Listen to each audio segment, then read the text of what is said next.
Hello everyone, my name is Brianna Curl and I will be your moderator for today's webinar on electromechanical system design, achieving SPICE level accuracy with system level visibility. Before we get started, I'd like to address a few logistics and details on the GoToWebinar platform. If you are unable to hear the presenter or see the presentation at any time throughout the webinar, please let us know in the chat and we will do our best to resolve any issues. If you have any questions throughout the webinar, please type them in the questions panel as they come up. We will have representatives ready to answer your questions directly during the webinar. With that being said, I want to thank you all for joining us for today's webinar and introduce you to our presenters, Roger Chin and Elia Tuntamiki. Roger is an electrical engineer based out of Superior, Colorado, and has been with EMA since 2013. Roger is a field applications engineer focusing on component library management, design data management, SPICE simulation for circuits, and power integrity. Elia is an electrical engineer based in the Rochester, New York home office. She has been with EMA since June 2019. Her focus is in circuit design, SPICE simulation, and design data management. Elia will be presenting, followed by the demonstration given by Roger. Assuming we have time at the end, we will field some questions in a formal Q&A. Thank you for your attention, and now over to you, Elia. Thank you, Brianna. Today, we will be talking about, in a world where we are trending towards smaller and smaller electronics and integrating these electronics into everything from our cars to our refrigerators, system-level design and simulation is becoming more important. So today we will be talking about system-level design, what it is, and where it can be utilized. We also cover how the system-level design is done now and how that process can be improved with co-simulation. And then we'll show you how that works. Electromechanical designs can be found everywhere in our day-to-day lives. These systems comprising of electromechanical motion devices, sensors, MEMS, power electronics, as well as circuitry for information processing and controlling the system, or sensing and driving components on a system level.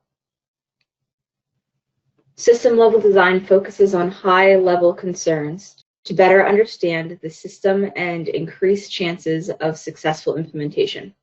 Often the system is modeled using behavioral models created in a high-level language such as C, C++, or using a graphical model-based design tool.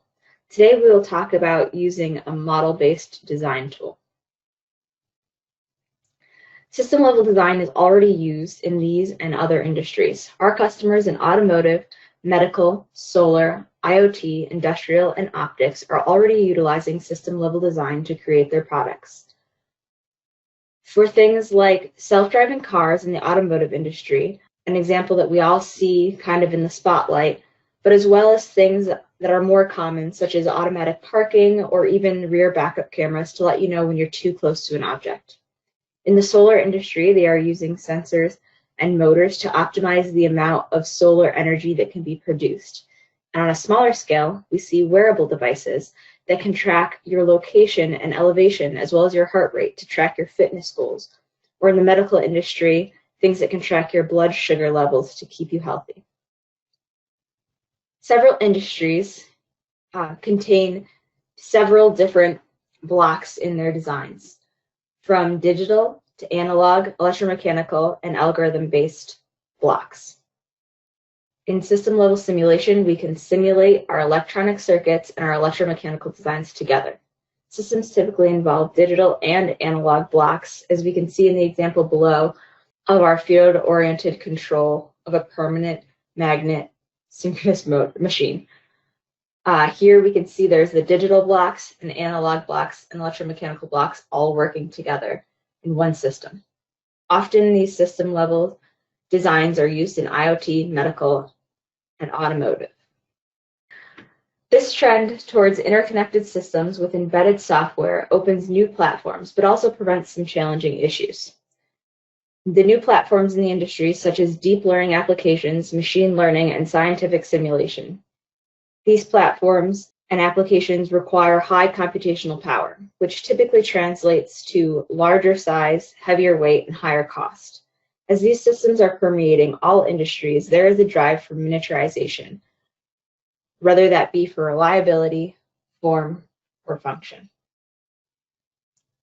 System-level design can help to tackle some of those challenges. The problems that currently exist with system-level design are component libraries needing for people on each of your teams to be designing new components, whether that be on your electrical side or your mechanical side. It would be great for them to have already existing libraries of components that they could grab so that they're not spending extra time designing these systems so that they can test on a higher system level. Current system level simulations are often very lengthy and it takes a lot of time. As I said, there are a lot of disconnected design teams, so oftentimes your mechanical team, your electrical team might be working separately. So you might have your digital and your analog side working separately on different things and then verifying those blocks independently of one another. They aren't able to see that these blocks don't work together well until they get to the prototype stage. This can cause delays throughout your process as well as costly respins. If every time you have things that aren't working well together in your independent blocks, you don't see that until the prototype stage, you might have to make prototype after prototype. If they could simulate this together, then you'd be able to see problems of the interconnections far earlier in the process, saving you time and money rather than seeing it at that level. Model-based design is often how system-level design is done now. It's a way to create a virtual representation of a real-world system. Typically, this is used to develop your algorithm and to see how your system is working together. In a model-based environment, models can combine time-continuous or discrete analysis while being event-triggered. Mathematical and physical algorithm development is also something that you can do in your model-based design with code generation for system models to generate implementation models of things that you may not have. Environmental modeling allows test benches and verification. Today, we're going to be using Simulink as our example of our model-based design. Pros of model-based design is that you are able to do high-level system design. You can drive actual implementation by modeling your system. There are fast simulations, and you're able to do large-scale models.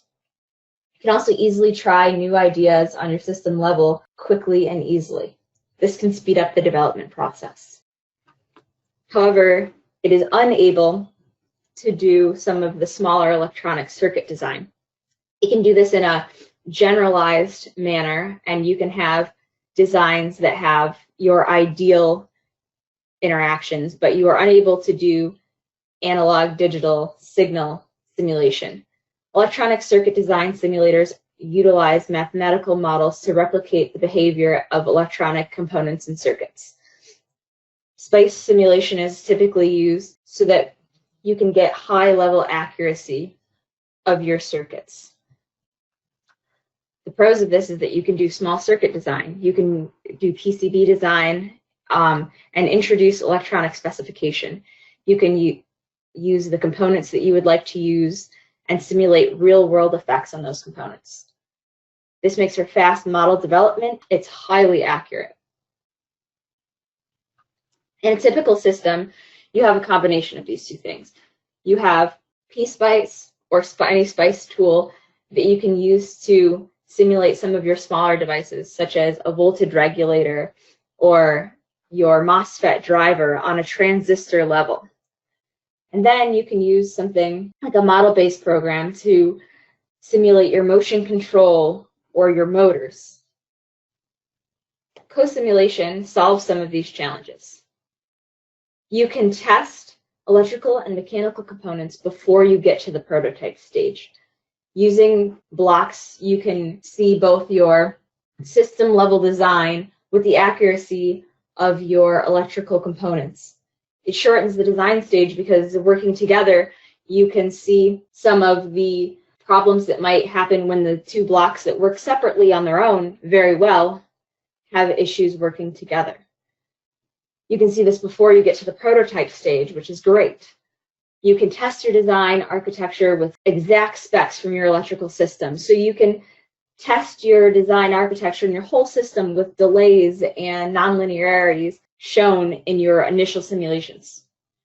You can also do virtual debugging before your prototype. So if there are problems, you can try and fix those and do a little bit of debugging without already having your prototype and then having to go back and figure out what went wrong. The way that co-simulation works is you have your initial block level simulation that drives your implementation. You can do that using your model-based simulation. And then in your analog digital simulation, you can implement electronics. So you can add your specific components, you can add those very specific real-world conditions that you would like to see. Then you can integrate those blocks, your electrical and your mechanical and your algorithms, in a co-simulation. Then you can polish those. You can fine-tune your design for real-world operating conditions without getting to your prototype stage. This is going to be in our demo about one of the systems that we're talking about. The system is a brushless DC motor, and you can see the system level design, and you can see your electronic block to simulate more accurately. It also can go the other direction. You can use co-simulation for post-processing of your data. You can use it to make polar graphs of your transient circuits or your AC sweep circuits so that you can see what it looks like in a polar form to better explain or see things that you need to see to improve your circuit. You can also view multiple variations of your curves. In this example, this is the BH curve so that you're viewing the hysteresis loss, but you can view it with different air gap values so that you can see how your circuit would act with different gap values easily to be able to figure out constraints or instances where it might not work with the other systems. You can also view your plots in different forms. So you can view some of your plots that you've created in your SPICE tool, and now you can view them in a 3D form to be able to better see what's going on in your schematic. So the advantages of being able to do this system level co-simulation is the ability to create system level designs with realistic models that exhibit real life effects, such as your nonlinearities, your delay, or anything else that might happen in your system. In the picture below, you can see a system that was on the system level without the electronic specifications. On the left, you have the system level without your electronic specifications, and you can kind of see that in the second picture down. It's sort of a flat image. But when you add your electronic specifications in with real-world electronic conditions versus just simulations of your ideal way that your circuit would work, you can see that now there is a whole different graph there that you can see all sorts of noise and stuff that might affect the way that your overall system works. The ability to verify and optimize software algorithms with hardware models before you get to the prototype stage. You can leverage simulation libraries of electrical and software components to save time so that each of your teams isn't trying to design something that might be a little bit out of their wheelhouse. As things get more complicated, we have these separate teams because they need to know more and more, but they can't know everything. So here they can leverage the simulation libraries so that they can save themselves time that have already been designed. They can catch errors early in the process to reduce development time. So rather than going back all the way to your prototype stage and then having to go back to your simulation stages before and verify all your blocks independently again and possibly get to your prototype stage and run into another set of errors, you can simulate together and co-simulate so that you can catch those errors early in the process. You can reduce verification efforts because now you can verify within your system level versus independently for your blocks. You can automate large-scale analysis data while also having in-depth debugging capabilities. So you can do your whole system, but then be able to change anything from a resistor to a capacitor that might change the way that your system is working or fix some of the errors that you're seeing later down the road, such as this motor controller. Thank you, and I'm going to pass it back to Brianna. Thank you, Elia. And I'm now going to pass the screen over to Roger to start our demonstration. Thank you very much, Brianna, and thank you, Elia, for a great presentation. I hope everybody's doing well today. My name is Roger again, and I'll be showing you a unique solution to some of the ideas that Elia presented to you. So we've talked about system level simulation, we've talked about SPICE level simulation, or with Cadence's new system options license, you can now merge those two worlds together and propose one comprehensive simulation environment. So we're looking in front of us here at the MATLAB environment. For those of you who have not used MATLAB, it's a very powerful, the industry standard really for scripting, simulating, and modeling at the system level. So we have the Simulink model-based environment inside MATLAB.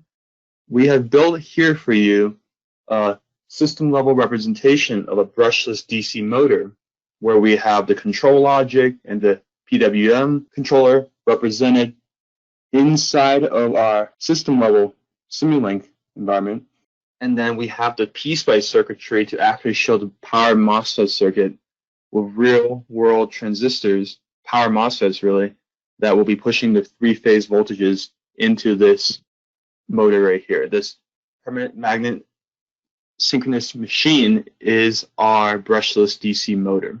And you can see MATLAB has a lot of great model blocks like this inside Simulink, and you have the parameters that you can customize and control your components with. On the topic of Simulink blocks, they also have a great library browser here where you can do all sorts of system level simulation. So for those of you who are more familiar with PSpice, this is a new tool, but it's a great, easy tool that you can customize and add on to. So out of the box, you already get some DSP system toolboxes, some communications, some control systems. You can add on many more toolboxes inside Simulink to represent your system level model. So we have our PWM system here. The logic here, you can see the gates represented logically inside of MATLAB. You can see the decoding logic likewise inside of MATLAB. And then here is going to be our PID controller that you can also control the parameters for at the system level. So we don't need to drive this from inside SPICE. For those of you familiar with PSpice, it does best with voltages and currents. So we'll leave this kind of mechanical and control system behavior to Simulink.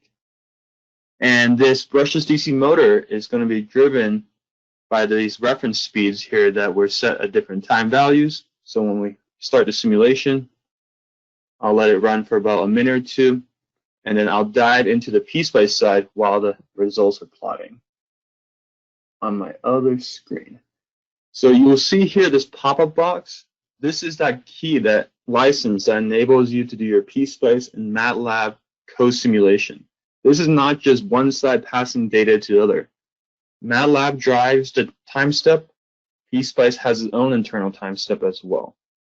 And we'll see that detail inside of here, inside our PSpice systems block.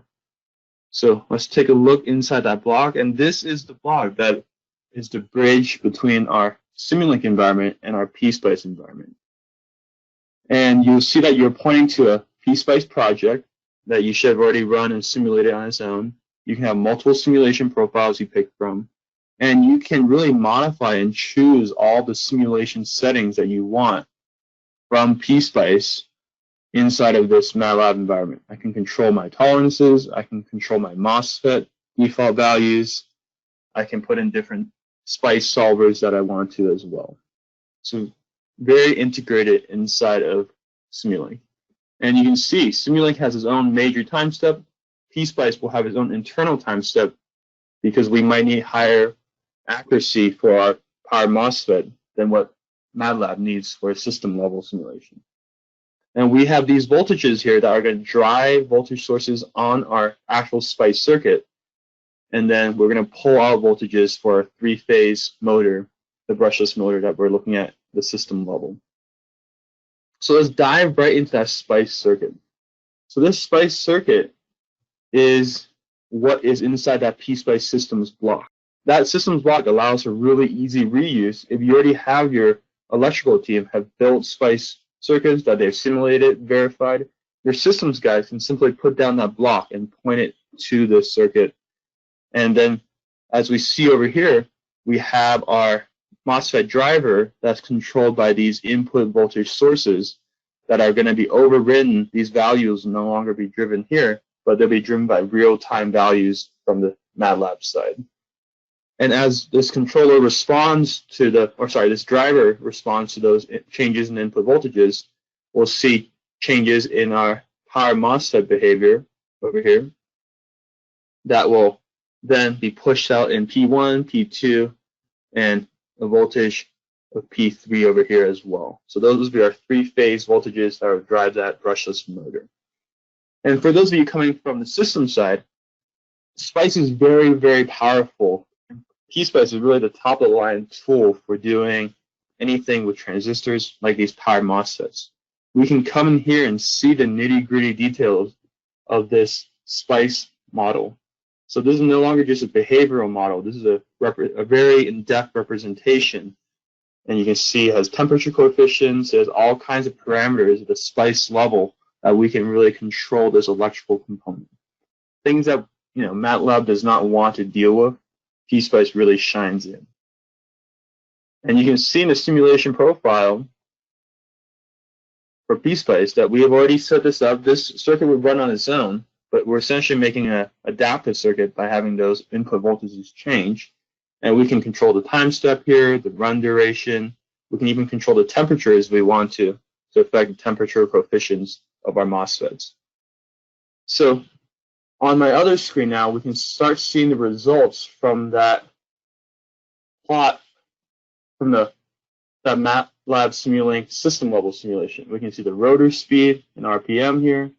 We can see the torque coming through that permanent magnet synchronous machine because of our changes in our reference speeds. And we can see how the power MOSFET drivers are pushing and driving using that SPICE circuit to drive our system level behavior. So very powerful, and MATLAB, of course, is a great plotting tool.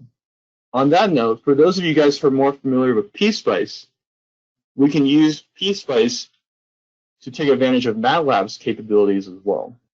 For example, if we had a plot, and I believe Elias showed you guys a little bit of this, a screenshot of this in her presentation, we have here a transformer where we have a real-world magnetic core that has an air gap. So we want to see the hysteresis loss when we sweep that air gap value, and we can run this simulation in PSpice and see our PSpice results. But in PSpice, we struggle to plot things with so many variables as we do in MATLAB. So here we can see the B curve, the H curve, and each of those variations are changes in our air gap. If we have this MATLAB integration, we can go and set that up in our tools, MATLAB. You guys should set up your path. Make sure you can run the simulation engine. And then you can pick exactly what traces you want to call from MATLAB. So we want our B and our H plot, right? B as our y-axis, H as our x-axis. And then inside of MATLAB, I have this function that we've built for plotting our BH curves. So we can go into MATLAB. I'm going to go into my other folder. And we can see here we have a function that we've built that will take our PSpice data. So we're pushing data straight out PSpice, and we're going to do that plot to have multiple sweeps plotted together in their BH curves to show the air gap effect. So I can simply copy this function name, and I'll come back into PSpice and put that function name down here. And it's going to pass that PSpice data to MATLAB, and it's going to use that MATLAB function to plot that BH curve. So let's hit that export button for the B and the H data, and we get the SPICE data right inside of our MATLAB environment here. So let me drag that plot over from my other screen. And you can see it looks very nice. We can see here 5 different plots. Each of these are the BH plots for our SPICE simulation as we change the air gap on that inductor. So we can see the hysteresis laws if we take the integral inside the shape, which we can have MATLAB do as well. I won't show that today for the sake of time. And as part of your MATLAB integration, we can also take MATLAB functions and call them directly from inside a PSpice circuit. So let's show you that as our final part of our demo. So we have here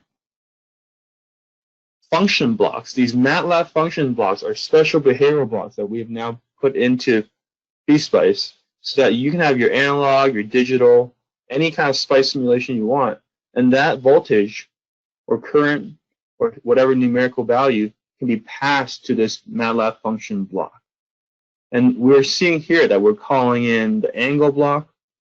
We're seeing here we're passing in the power function inside of MATLAB. So we can run the simulation in PSpice. We don't even need to go into MATLAB at all directly, and we can see the results inside of the PSpice plotting tool with those MATLAB functions. So we can see the angle up here, we can see the power in our second plot, and then we even have measurements that we can use to call out that MATLAB function. So we did the power and the angle up here. Well, what do we want to see the rise time for our RLC circuit? We can have that voltage be measured using the rise time function right inside MATLAB, the peak to RMS function. So none of those need to be called directly in MATLAB. We call it from PSpice, and we get the results all within this window. We really are excited about this new MATLAB PSpice collaboration. So if you guys do any kind of systems work, if you have mechanical teams in-house, automotive, biomedical, optical, we'll be glad to do more demonstrations if you guys reach out to our sales team as well. So I'm going to pass it back off to Brianna, and we're going to do our Q&A session, I believe. Thank you, Roger. And at this time, I would like to open the floor up for the Q&A. So please enter any questions you have into the chat now. If we are unable to address your questions immediately, we will be in contact with you. So that being said, our first question is, what options or tools in the Cadence package would we need to be able to do the system level co-simulation? Good question. So you'll need the base PSpice AD tool, of course, and then you'll need a license of MATLAB, and you'll need the PSpice systems options. And that's the license that enables the co-simulation between the two tools. Okay, thank you. Our second question is, how do you synchronize the very different time steps between Simulink and PSpice in order to maintain a desired simulation accuracy? Alrighty, that's a good question as well, and I'm going to share my second screen to show a little picture of that. So it's a little too zoomed in. I just grabbed a screenshot when I saw the question, but Simulink will be the major time step driver, we call it, and then PSpice will be the minor time step driver.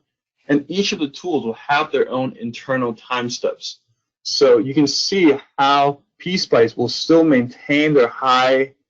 If you have a high switching rate, you might need a small time step, as you see here in PSpice. So PSpice will continue simulating and having high resolution in its time steps, and then passing the data to MATLAB when needed and calling data from MATLAB when needed as well. So there's an exchange, an algorithm built in that allows you to set this whole process up and figure out what time step you need for your SPICE side, what time step do you need for your Simulink side. That's a great question, and it really, PSpice and MATLAB with the system option really shines in that regard. Great, thank you. Our next question is, I understand that you can use PSpice or MATLAB as master to control the simulation. Is this true? So for the co-simulation, where you have both tools simulating together and the SPICE responding to the MATLAB, MATLAB has to be the master simulator engine.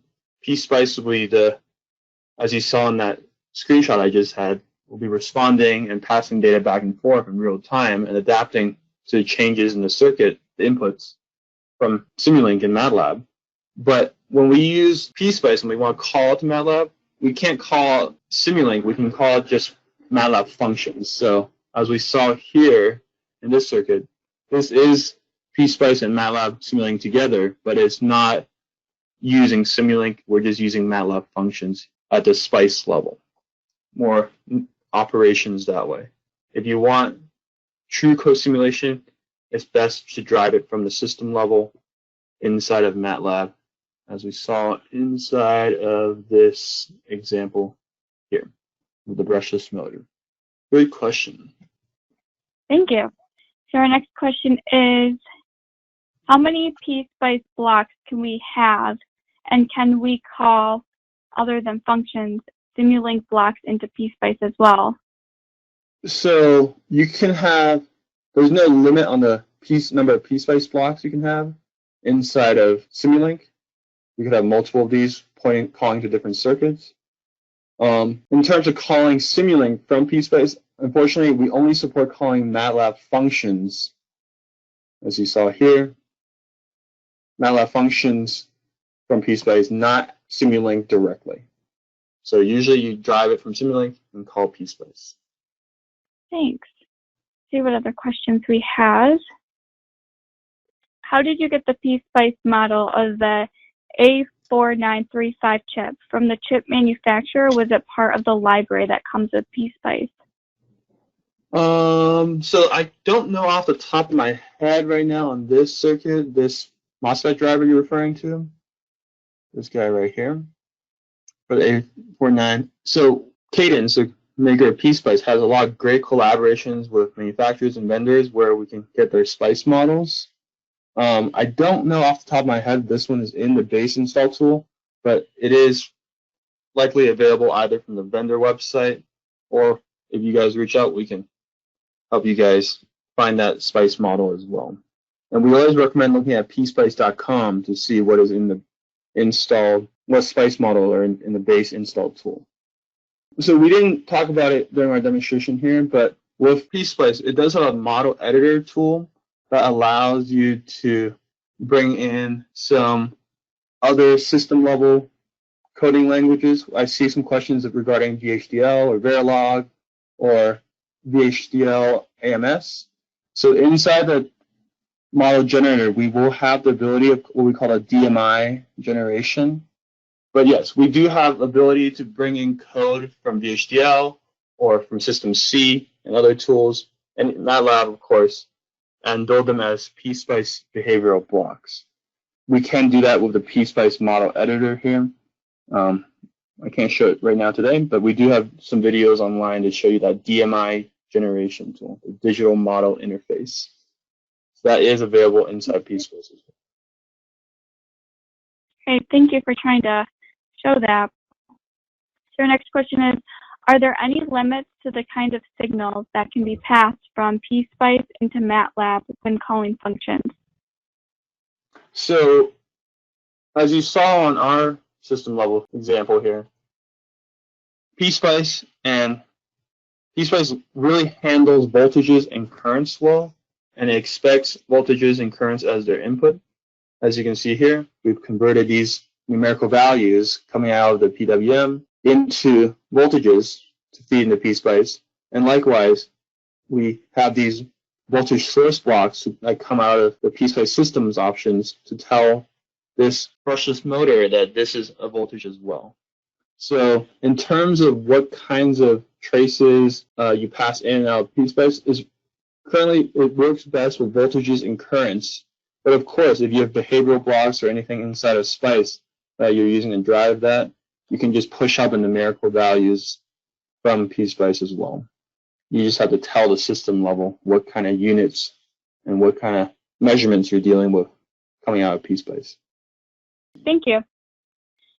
And our next question is, how does a particular block know where the input drive is from, and how do we make sure there is no redundancies, as in a block driven from two different drive inputs? Okay. So as you can see here, if you guys aren't familiar with Simulink, you have multiplexers called MUX, where you can specify the number of inputs, and then you're feeding those inputs into your system's options block. So whatever you feed into as input for this block, you have available, and you're specifying that those inputs are becoming the inputs in the order that you specify them in that MUX as the input, either voltages or currents or some kind of source. So there have to be a source symbol on our corresponding circuit. So let's go back to our circuit here. So over here on the left on our circuit, we need to have corresponding voltage sources here, or you can use current sources as well. They're going to be currents. But those values from that MUX are going to be fed into the block, which will then be fed into these V3, V4, V5, V6, V7, V8 in the order that is coming from the system level over here. So you really have to be careful about how you're defining your MUX, how you're setting up your voltage sources inside the system, and then mapping that interface correctly is probably the most important part of setting this up. Otherwise, this interface is pretty straightforward. Your outputs work the same way. You call the net names here inside of SPICE. Remember, we have P1, P2, and P3, and those are coming out in this order to drive our three-phase brushless motor. So I hope that answers your system level block, how you're feeding it into PSpice. So our next question is, oh, go ahead.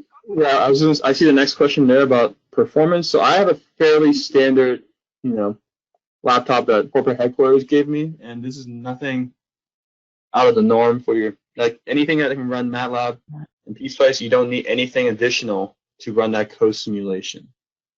Yes, and the next question, we do have evaluation examples and tutorials that will walk you through setting this up and using the system's options. It'd be great if you guys reach out to us regarding those. Let's see. I think we covered most of the questions here. I do see a question from somebody up top about Sage and other tools. And SimScape, yeah, so if you have other tools that integrate Simulink, that is another very powerful way that you can tie that at the system level to your Simulink environment, set up all your data, and then pass that data to PSpice. So at the end of the day here, this is just a SPICE circuit inside this block. So whatever other tools, whatever other data you have that you're driving into Simulink, that will work with this PSpice code simulation. PSpice only cares about the fact that you have it coming from Simulink, and it's got to be mapped properly to PSpice. Otherwise, you can put whatever kind of data you want inside of the Simulink environment. Great, thanks. Sorry, a few more questions just came in. Sure. So, do you have to purchase the PSpice MATLAB integration? Yes. So what I've shown today requires 3 licenses: the PSpice AD license to run PSpice. The PSpice Systems option is that additional license for those of you guys who have PSpice, but can't do this yet. You need that additional license to allow the code simulation and any of the MATLAB integration. That is it's called a PSpice System option license. And of course, you will need a MATLAB license to be able to do the MATLAB side. Great, thank you. So at this time, as we come to the top of the hour, if we were not able to get to some of your questions, we will be following up with you, or even if there were follow-up questions, we will be in contact with you.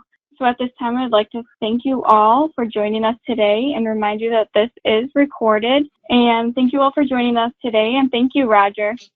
And thank you, Elia and Brianna. Thanks, Elia. Thank you.